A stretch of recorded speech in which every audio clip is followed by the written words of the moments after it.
Nos comprometimos con 100 puntos, tenemos que cumplir los 100 puntos y además seguir gobernando con honestidad, con principios y con nuestras causas y representando el proyecto que representamos. Si hacemos eso,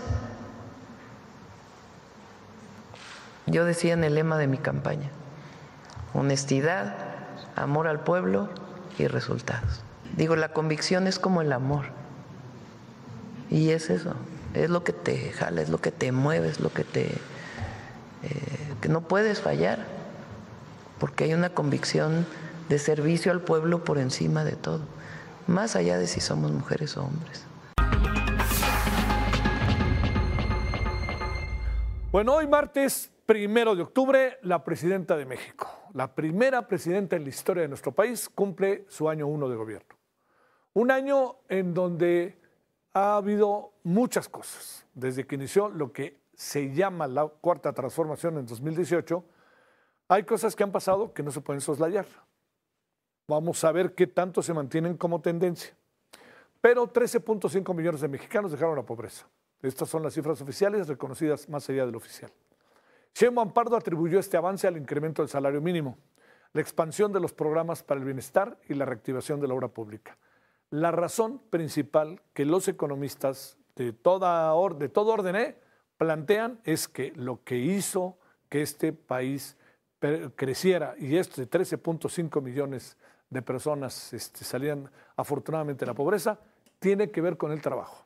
Bueno, la presidenta Sheinbaum aseguró que México pasó de ser el país más desigual del mundo a uno de los que tienen este índice más bajo en el continente y por supuesto vinieron las loas al que ha dejado una muy pesada herencia que se llama Andrés Manuel López Obrador. Sin embargo, el coeficiente de Gini, indicador estadístico que mide la desigualdad de la distribución de la riqueza en una población, México se encuentra en sexto lugar de los países que más sufren de este tema en América, superado por Colombia, Brasil, Costa Rica, Ecuador y Paraguay. La presidenta aseguró que en administraciones anteriores México era el país más desigual del mundo. Ya se ve, les da mucho por decir nosotros somos a los mejores del mundo, al tren más grande del mundo, la avenida más grande del mundo, nosotros somos la democracia más importante del mundo. Bueno, no dice lo mismo el barómetro. Pero en ningún momento le quiero decir que nuestro país encabezó el coeficiente de Gini o de Gini. Los programas sociales han sido parte fundamental de esto y del anterior gobierno. De acuerdo con la última actualización de los padrones, ya hay más de 16 millones de beneficiarios a los que se dispersaron 92,000 millones de pesos, todo ello en septiembre. Se espera que a finales del año la cifra de beneficiarios suba a 2 millones, rectifico, a 2.982.000 contando el programa de pensiones a mujeres de 60 a 64 años.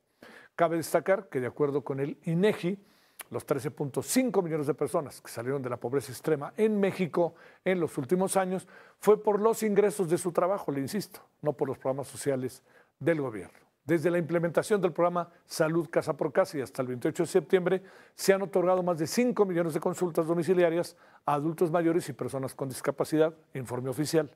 Estas visitas domiciliarias de personas de enfermería a médicos brinda atención preventiva y primaria y seguimiento a tratamientos con control de signos vitales, curaciones y la gestación de medicamentos que ya han sido recetados. Eso sí, ya sabes, esto de las recetas, la verdad es que es un mundo verdaderamente, es un laberinto, ¿no?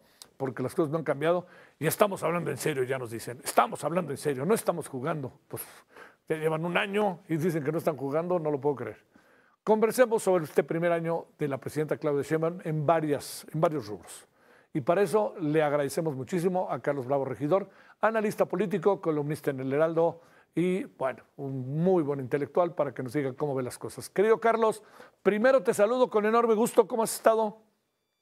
¿Cómo estás, Javier? Pues muy bien, muy contento de estar aquí contigo. A ver, pues empecemos. A ver, en lo político, ¿qué ves, Carlos, de este año 1 de la presidenta Claudia Sheinbaum? Mira, yo veo a la presidenta tratando de maniobrar con un margen realmente muy limitado, con muchos límites o muchos cercos. En primer lugar, desde luego, está el cerco que le dejó su antecesor en términos de plataforma, en términos de partido, en términos de los coordinadores de su partido en el Congreso, de la dirigencia de su partido, de gobernadores, en fin, el presidente López Obrador se dedicó a ponerle de alguna manera a la gente la agenda a la presidenta, y todavía a la fecha creo que buena parte de la agenda legislativa del sexenio de Claudia Sheinbaum es más una herencia de López Obrador que una señal de identidad propia de ella. Entonces, primero está ese cerco. Después, pues está el cerco que representan las presiones de Donald Trump, un socio comercial estratégico para México que de pronto se ha vuelto muy errático, muy impredecible, y que representa una profunda fuente de incertidumbre y de presiones para Claudia Sheinbaum. Después te diría también que está el tema de la seguridad en México, que es donde ella claramente ha tratado de labrar un rumbo distinto, de hacer un cambio de política que no se atreve a decir su nombre, porque eso implicaría reconocer abiertamente que el sexenio anterior quedó a deber, y ella llegó con la promesa y con el impulso de la continuidad más que del cambio. Y por último, y para completar el cuadro, te diría que llega también en una situación con una economía pues que crece en mínimos, si es que crece, con una muy limitada perspectiva de crecimiento, y un presupuesto público también muy estrecho. Sin duda llegó al poder siendo la presidenta de una coalición que amasa mucho poder, pero es al mismo tiempo una presidenta que tiene poco dinero, muchos problemas que resolver y pues un margen muy estrecho para moverse, ¿no? Oye, Carlos, a ver, ¿qué piensas, digamos, de esto que es como el gran signo de identidad, ¿no? De lo que va del sexenio, que es la salida de la pobreza de más de 13 millones de habitantes. Cuando te digo eso, te lo planteo. ¿Es una coyuntura o es una tendencia? Mira, yo te diría que me parece una excelente noticia, un resultado que sin duda hay que celebrar sin escatimarlo, pero en estricto sentido no es un resultado que se le pueda atribuir al sexenio de Sheinbaum. En realidad es un resultado, digamos, es una medición, de hecho, digamos, esa cifra es resultado de una medición que mide hasta 2024. Sheinbaum, pues justo ahorita en octubre cumple un año, o sea, ella gobernó los últimos meses de 2024, y esa medición le corresponde en estricto sentido más al sexenio de López Obrador que a ella. Eso no le resta en ningún sentido su carácter positivo y celebrable, pero creo que nos obliga a ponerlo más bien en el balance del sexenio de López Obrador y no en el de Sheinbaum. ¿Estamos ante una tendencia con el tema, en los términos de la reducción de la pobreza, Carlos? ¿Qué alcanzas a ver? Mira, yo creo que sí, sobre todo porque este es un resultado que no tiene tanto que ver con el gasto social, que digamos, es una de las banderas del obradorismo, pero que comparado con el efecto del gasto social, comparado con el efecto del cambio en la política laboral y en particular el cambio de la política salarial, palidece. Ese resultado en términos de reducción de la pobreza le debe mucho más al trabajo de los mexicanos en un entorno mucho menos restrictivo artificialmente en términos de salario que al gasto social. Entonces, había un margen para que el salario creciera sin tener el impacto inflacionario que por mucho tiempo no solo se temió, sino que se pretextó para no aumentar el salario. Pero conforme ese espacio se ha ido recorriendo con los aumentos, pues la capacidad de hacer diferencia también se va haciendo más chiquita. Sí. Entonces yo creo que todavía hay margen para subir un poco más los salarios, pero ese margen es mucho más chico que el que había al principio del sexenio de López Obrador. Y me parece que es una discusión que yo he hecho mucho de menos cuando vemos el impacto del cambio en el salario versus el impacto del gasto en política social. La verdad es que el gasto en política social no está rindiendo tanto como este otro gasto, y me parece que aunque es sin duda uno de los elementos fundamentales de la aprobación del gobierno, de la aprobación de la presidenta, sí ameritaría una revisión en términos de política pública para tratar de maximizar su impacto y de mejorar lo que comúnmente se conoce como la calidad de ese gasto en términos de sus resultados. Carlos, a ver, regresemos al tema de la política. Ahí, ¿qué es lo que dices? Hablo de Congreso, hablo de mayorías, hablo de reformas, hablo de la relación de la presidenta en la mañanera con periodistas, hablo de cómo de repente parece que tiene mecha corta, hablo de si habla gobernación con la oposición. A ver, una reflexión sobre eso. ¿Cómo ves las cosas, Carlos Bravo? Mira, yo te diría que en general me parece que la presidenta ha marcado ciertas diferencias con López Obrador de una manera discreta pero eficaz, pero sin duda ha hecho suyo el proyecto de erosión democrática que inició López Obrador, sobre todo durante la segunda mitad de su sexenio. La relación con la prensa de él siempre fue mala y ella lo ha mantenido. Quizás ella no ha sido tan pendenciera como de pronto era López Obrador, Sí, sí. pero ella sigue en la línea de estigmatizar a la prensa crítica, cosa que se demuestra ahora, por ejemplo, con los casos del huachicol fiscal o de Adán Augusto López Hernández, pues que es estigmatizar a la prensa crítica es una forma de debilitar el combate a la corrupción y digamos, la promoción de la rendición de cuentas. Entonces, ese me parece un ejemplo de muchos que podríamos dar aquí, también relativos a la desaparición de los organismos autónomos, a la captura del Tribunal Electoral de línea, la reforma judicial, ahora la reforma a la ley de amparo.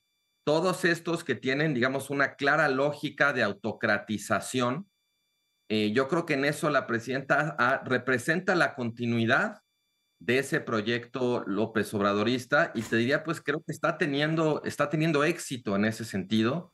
Nada indica, por ejemplo, que esta nueva iniciativa de reforma a la ley de amparo pues vaya a cambiar o se vaya a detener y sigue avanzando cada vez más rápido y con mucha más contundencia. Para mí esa sería la señal propiamente política que más me preocupa, la sensación de que los contrapesos, de que el pluralismo, de que incluso la capacidad de los mexicanos de defendernos frente a los abusos de poder está cada vez más limitada. ¿Qué dices de las mañaneras, Carlos? Pues mira, la verdad creo que las mañaneras siguen siendo la plataforma de comunicación política más importante que hay en el país. Creo que la presidenta les ha impreso su sello, su estilo. Me parecen distintas en muchos sentidos a las de López Obrador, pero también creo que siguen de alguna manera siendo siguen representando una plataforma para hacer política, pues que no favorece el diálogo, que sigue basándose mucho en la estigmatización de la prensa, en la manipulación del discurso, en aprovechar todas las necesidades de comunicación en oportunidades para hacer propaganda. En fin, tengo como sentimientos encontrados. Entiendo la utilidad política que ha tenido el instrumento, pero me parece un mal sustituto funcional de la verdadera transparencia y de la verdadera rendición de cuentas, Sí. que tiene mucho menos que ver con el discurso y mucho más con el acceso a la información y la capacidad de ejercer escrutinio respecto a la acción de gobierno, más allá de las palabras de los gobernantes. A ver, una última. ¿Cómo calificarías? Yo decía al inicio de la emisión, Carlos, que pienso que el balance al final, como fuere, termina siendo positivo del primer año, con muchas luces y muchas sombras. ¿Tú Sí. cómo lo calificarías? ¿Cómo ves las cosas, Carlos Bravo? Mira, yo te diría que sí hay sorpresas. Cuando ganó Claudia Sheinbaum y cuando López Obrador pues terminó tan fuerte su sexenio en septiembre de 2024, pues sí había de alguna manera un temor a la sombra de un maximato, ¿no? Había esta sensación de que López Obrador no iba a dejar a Claudia gobernar o la iba a mantener, digamos, en una línea de mucha continuidad.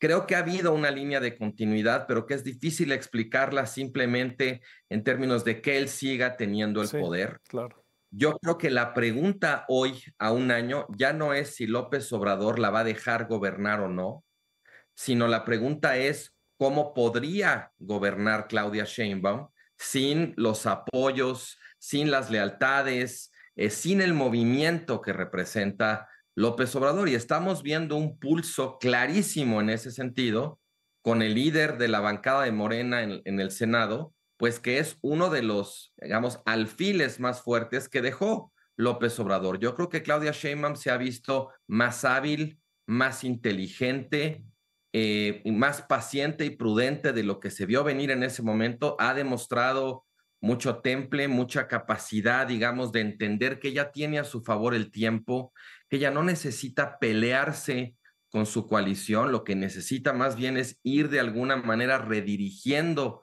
su lealtad, pero insistiría en que a pesar de esos aciertos, en términos de política pura, pues el margen de la presidenta sigue siendo muy limitado y está por verse todavía si realmente ella logra aprovechar a su favor el poder que tiene la coalición obradorista. Es una coalición con mucho poder, pero ese poder no es necesariamente de la presidenta. Sí, claro.